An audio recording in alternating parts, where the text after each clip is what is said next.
Alright, so we are recording now, reviewing the Behringer V-Amp 3. I wish they had a Pro version, but they do not.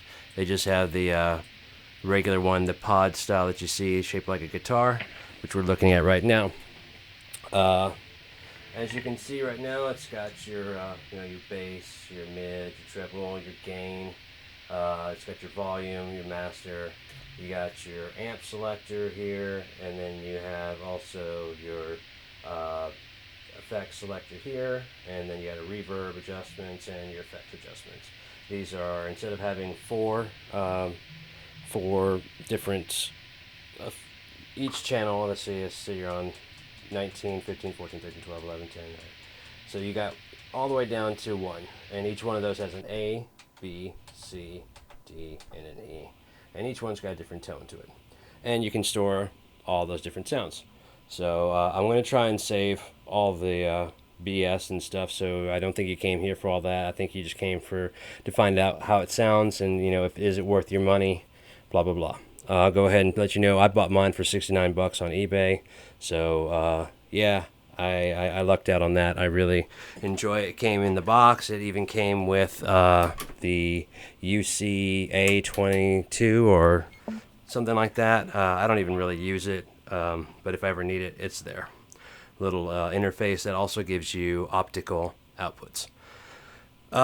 This is pretty much based off of the Line 6 pod, which I have the original. I don't have the modern one. This one, as you can see, has your normal, and then it's got another ring. As you can see, the small ones, those are other amps. So it's got like 32 different amps. To get to those, you have to use the second parameter function, which is that right there.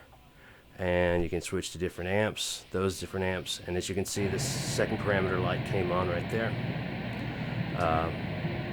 We'll just keep on going. I'm going to go into like the rock era, so that's going to clean, so it's kind of quiet. I also happen to be lucky enough to own the FCB 1010, so I can adjust things like the gain. If you look at the gain dial right there, I can adjust that. I've set mine to go between 1 or 0 and 80, so that way I don't go full crank.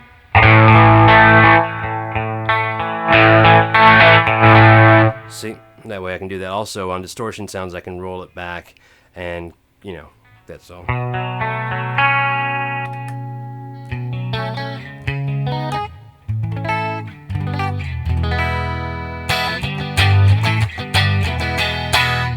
So, this thing has got a lot of really great sounds, a lot of great amp models to it, and a lot of really great effects, auto wah, phaser, chorus, flanger, tremolo, on and on.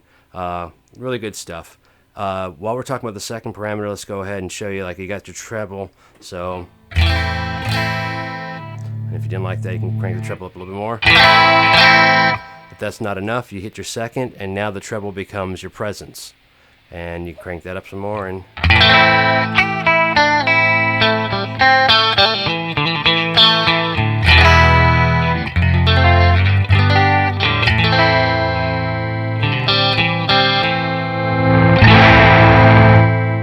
I need to crank it down. I think we're getting a little bit of clipping, so I'm going to bring it down a bit.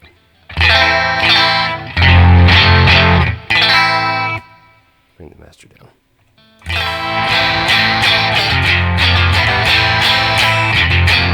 Okay, good enough. We won't get any clipping that way. It's not quite as loud, but oh well. Another great thing is that you can set your foot pedal to do certain things. Like I've got mine to turn the drive on and off. So I can turn the drive on.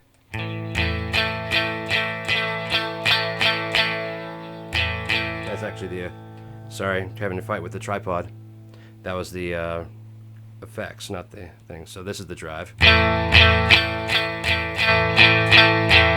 You notice a little bit of boost. You'd notice it more if I was on some distortion, so let's go ahead and do that then.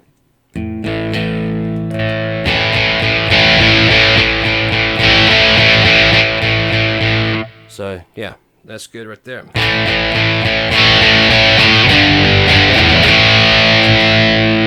Same with the gain.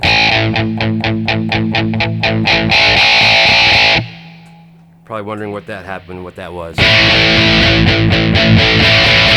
the wah kicked in. The FCB 1010 has 2 pedals, and it's set so that if you adjust the pedal in any way, the wah automatically kicks on, which is cool, so you don't have to worry about a stomp box. So if I'm ready to kick in the wah,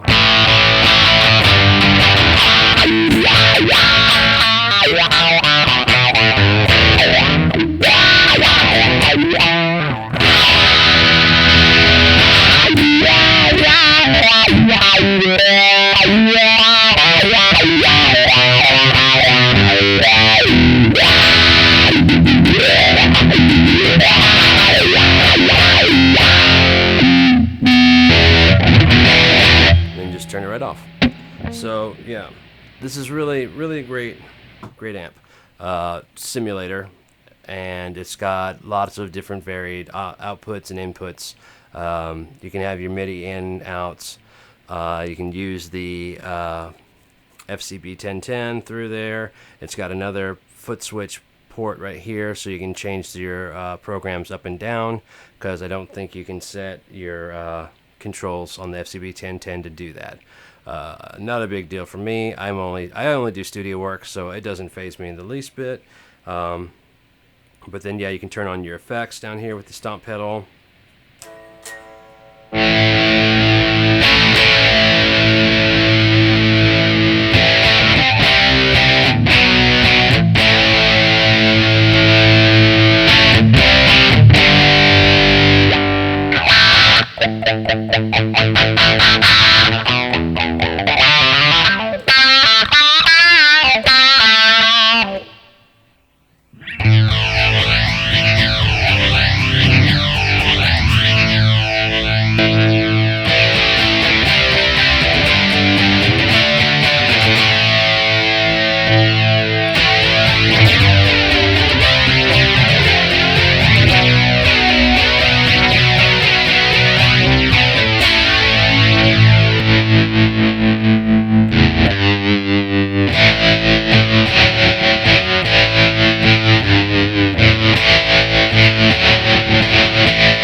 So the rest of them are just effects with delays.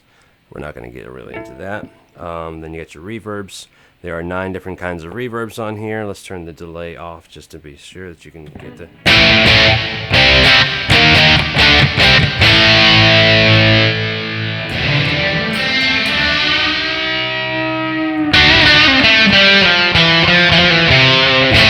Alright, now, to get to the nitty-gritty of what you probably came here for, how does it work on the effects? Changing the plugins and stuff. So, let's get to that, shall we? Alright. Everything that you want to know is this right here. Boom. Those two, now you're in edit mode. If you want to get into drive, there's your drive. Doing this turns your drive off. Now it's on. And this affects the gain.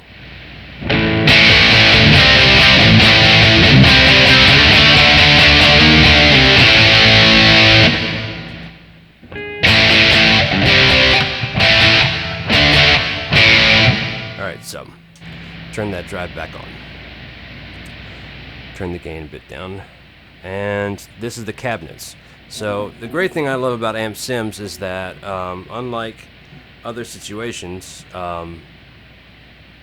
if you pick up like a regular amp, you can't just say you bought the these are based off of different things, like the let's get out of here and go to, which one is it? The British high gain. That's like a Marshall, and it comes with an amp. Comes with amp and speaker cabinet. You don't get to really adjust.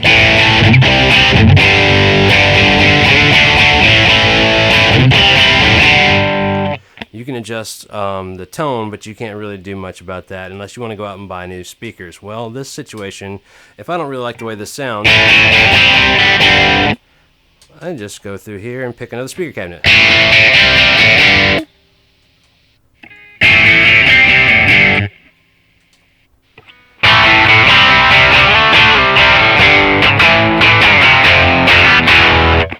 Wanting to get into like a 212.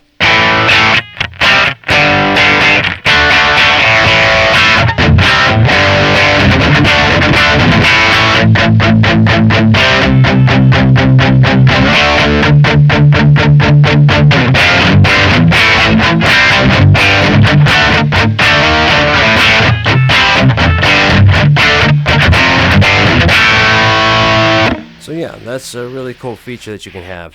Another great feature is that, let's say you don't have really a great sound that you really like, or you don't have a way to mic your cabinets. Well, you can go ahead and do so much as drop it down so that there is none. Now it sounds terrible without any speaker emulation. You run this sound into your mixer board, into your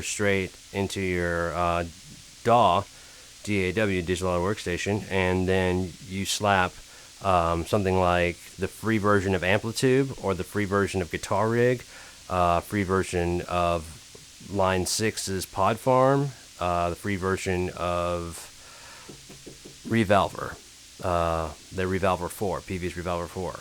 Those all have speaker cabinets. So you drive this amp into their speaker simulator, and it will sound, you know, more like it's actually got a speaker sim.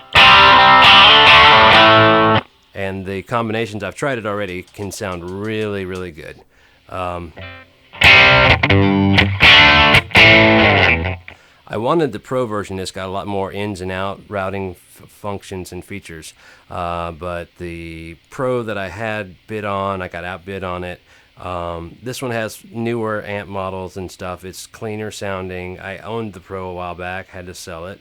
And I've always wanted to replace it, and I got this. It's really awesome, but not all the routing in and outs that I had before. But the cool thing about the Pro is that you could re-amp really easily. If you wanted to record a dry track, run that dry track back into the amp, and then in real time you adjust your the amp you're working with, you know, right here on the fly. And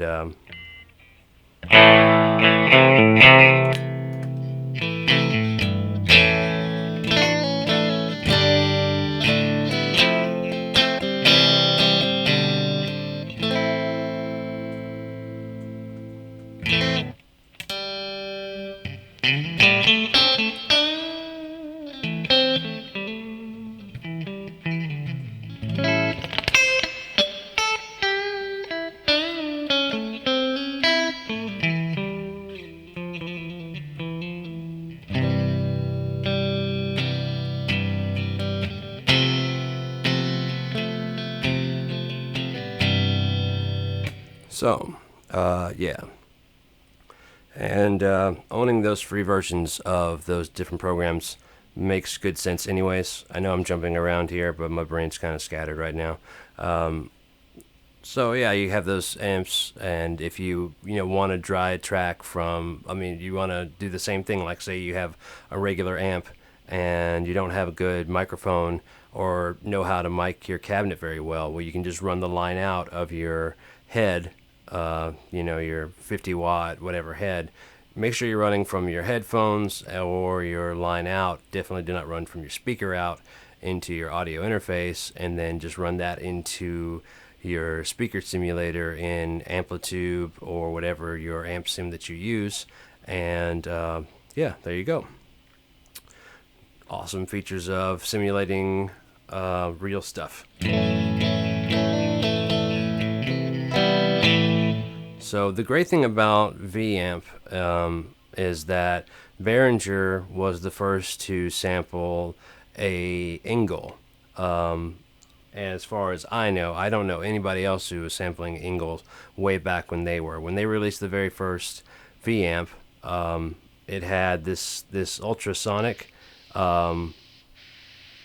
was their Ingal, and it sounded pretty tough.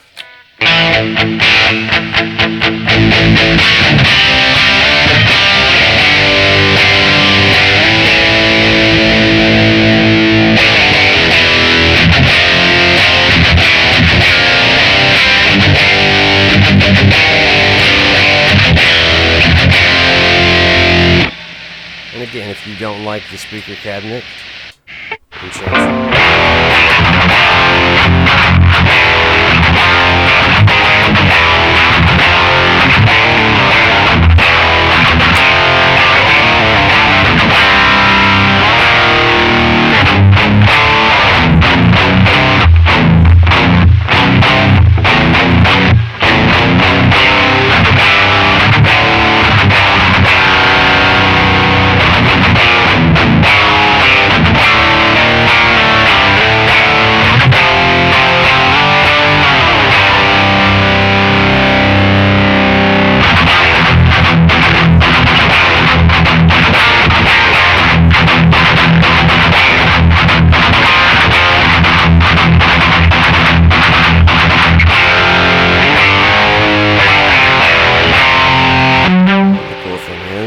Another one that's got even more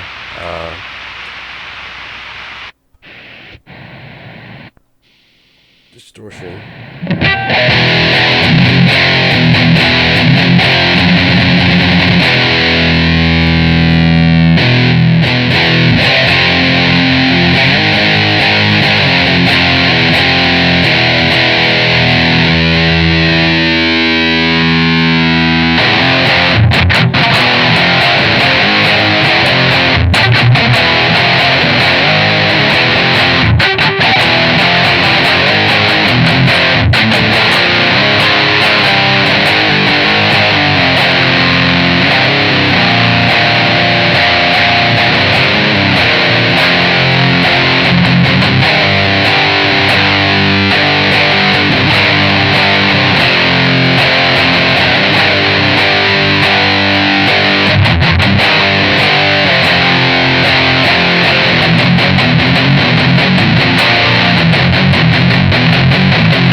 Like I was saying, there are...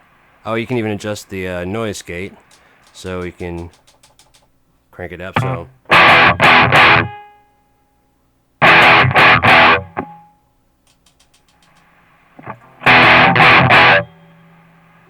Well, let's turn the.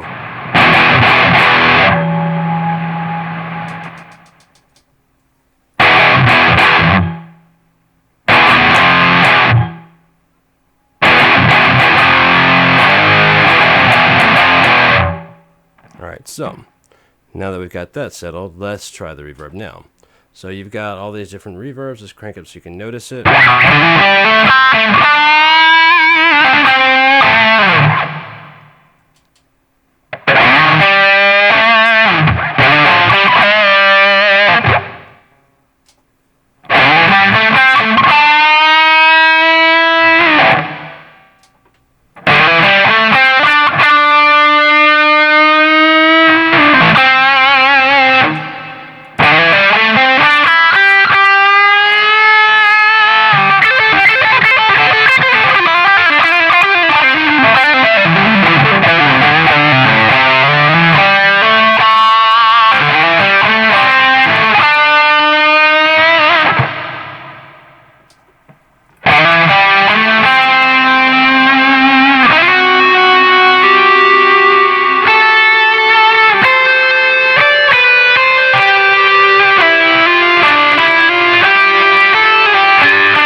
great thing about having the FCB 1010 is that you can go ahead and adjust the foot pedals to be anything you want to be. If you want to adjust the effect level, increasing that. If you want to increase each one of these effects, like the chorus and the flanger, they not only have like the tap parameters. Let's get out of this. They have the flanger, which would allow you to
so I've probably bored you enough with this. If you have any questions about it, if you have anything that you need to know, feel free to ask me. Hopefully I didn't bump the camera off of there. I haven't checked it in quite some time. Let me take a look at it. Make sure that this video is even worth going up. Yep, it's still on there. Hello. So, yeah. But, if I didn't cover something that you need to know about, let me know. There's the tuner right there. So, and it's a very effective tuner. You got your headphone jack, you got your input jack. It's got different outputs set up, so if you want to switch to where, like these are setting left and right, that'd be like live version 1. If you had studio version 1, and like this is a dry track, and this has like the effects on it, so you can monitor what you're playing, and this ends a dry track, so you can reamp like I was talking about. Or you can run your virtual guitar effects on there. It's more like a direct box. You can set up in studio version 2 where this is going, or live version 2 has where this is coming out, but it has no speaker cabinet effect on it. There's a bunch of different configurations to set it up, so that way you can get it set up exactly how you need it. Because sometimes you're using this on the front end before going into a actual amplifier. You're just using it for the effects, or you're, using it to model the, you got your clean channel, and then you're using this for the different. You want something like the new game, which would be the rectifier. You don't have a rectifier or the cache for a rectifier, but you've got a, Behringer tube preamp or something. You know what I mean? So there's a lot of really cool functions that this could do, and if I ever got signed, I would want something like this. Probably like a rack mount version of this to be my signature model, because I really have no use for real amplifiers anymore. There's people that claim you can't get that tone, but I'm not looking to try and emulate anybody else's tone out there. I'm looking to get my own sound, and between the virtual amplifiers that are out there, Guitar Rig, and I'm a real big fan of Pod Farm. Between Pod Farm, I really don't need any other amplifiers. I can get pretty much every sound I'm after with just that program alone. Revalver 4 is looking really nice, but I'm drifting again. I talked way too much. I hope you enjoyed this video. I hope it helped out, and thank you for tuning in. Cheapgearguy, I'm out of here. And please check out Gearedma, where I use amp simulators like this for my entire album. Well, I didn't use this or the Line 6, but I used this to monitor, and my Line 6 to monitor, and then I used plugins like, I actually used Pod Farm for the entire album. And I would just really appreciate any input about it as possible. I'm #1 in my area, as a matter of fact. Just got to toot my own horn there, and I would love to hear what you guys have to think about it. So, I have to say about my music. Check it out if you get the time. Video's up probably about the same time as this one. So, thank you very much. Have a good day. Have a good night. Whatever the hell you're up to right now. Yeah, take care. Later.